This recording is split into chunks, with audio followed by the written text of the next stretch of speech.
అతి త్వరలోనే ఇస్తా అన్నాడు. ఇదే మల్లనగండి కుడి కాలువ ద్వారా ఈరోజు 6,000 ఎకరాలకు నీళ్ళు అందించుకుంటున్నాం.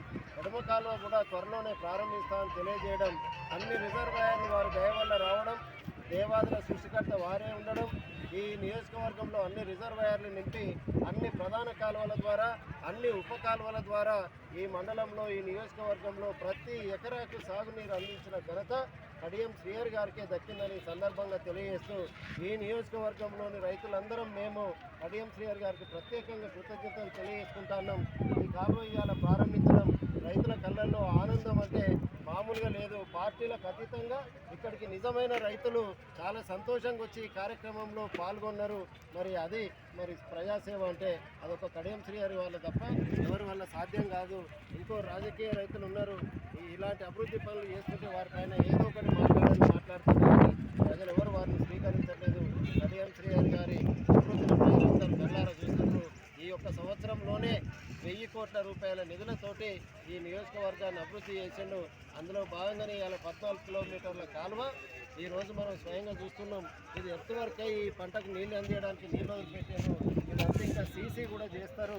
మరి ఈరోజు 148 కోట్లతోటి నవాబ్పేట ప్రధాన కాలువ 10 ఉప కాలువలకు కూడా అది క్లియర్ చేసి మళ్ళీ వాటికి కూడా సీసీ కెనాల్స్ కంప్లీట్ చేస్తుండు.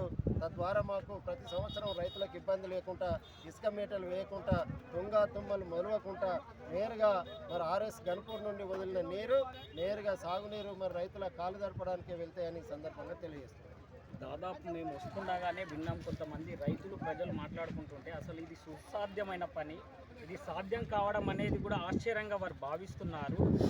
ఈ నీటి కాలువ ద్వారా ఎంతమందికి రైతులకు లబ్ధి చేకూరే అవకాశం ఉన్నది?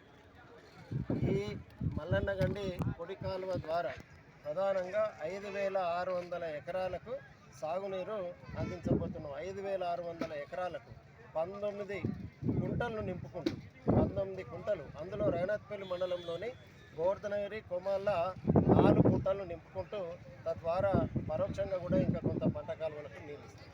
దాదాపు అత్యధిక రిజర్వాయర్లు కూడా మీ నియోజకవర్గంలోనే ఉన్నాయని చెప్పి తెలంగాణ రాష్ట్ర వ్యాప్తంగా అయితే వినికిడి.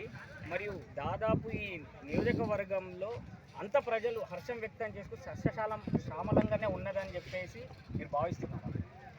100%. ఎందుకంటే ఆ రోజు ఈ ప్రాంతానికి పిల్లనియాలంటే కూడా భయపడే రోజులు. ఎత్తైన ప్రాంతం, బోరేసిన నీళ్లు ఉన్నాయి, కొండలు గుడ్లు పెట్టలేదు, కొండలు రాళ్ళు రప్పలతోటి ఇక్కడ ఏం బతుకుతారు, గుజరాత్ మహారాష్ట్ర వలసపోయే పరిస్థితులు ఉన్న క్రమంలో ఈ ఎత్తైన ప్రాంతాన్ని అదనంగా తీసుకొని కడియం శ్రీహరి గారు దేవాదుల ద్వారా ఎత్తిపోతల నీళ్లు తీసుకొచ్చి Dharmasagar reservoir, station Ghanpur reservoir, Ashravupalli reservoir, Mallannagandi reservoir, Nawabpet reservoir, Uppugallu reservoir, ఇంకా చెక్ డ్యాములు ఎన్నో నిర్మించుకొని ఈ ఎత్తైన ప్రాంతాన్ని అదనుగా మార్చుకొని ఇలా పక్క జిల్లాలకు నీళ్ళు ఇచ్చే పరిస్థితికి ఈ ఎత్తైన ప్రాంతాన్ని తీసుకొచ్చిన ఘనత ఒక కడియం శ్రీహరి గారికి దక్కింది.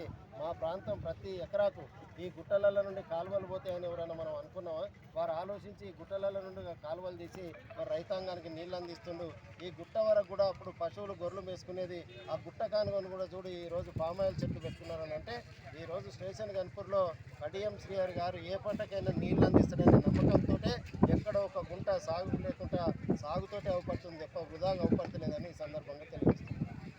విన్నాం కదా మనం జనగామ గ్రంథాలయ చైర్మన్ గారి మాటలలో, స్టేషన్ గన్పూర్ నియోజకవర్గం నిజంగా వరంగా భావిస్తుంది స్టేట్ ప్రైమ్ కంట్రీ.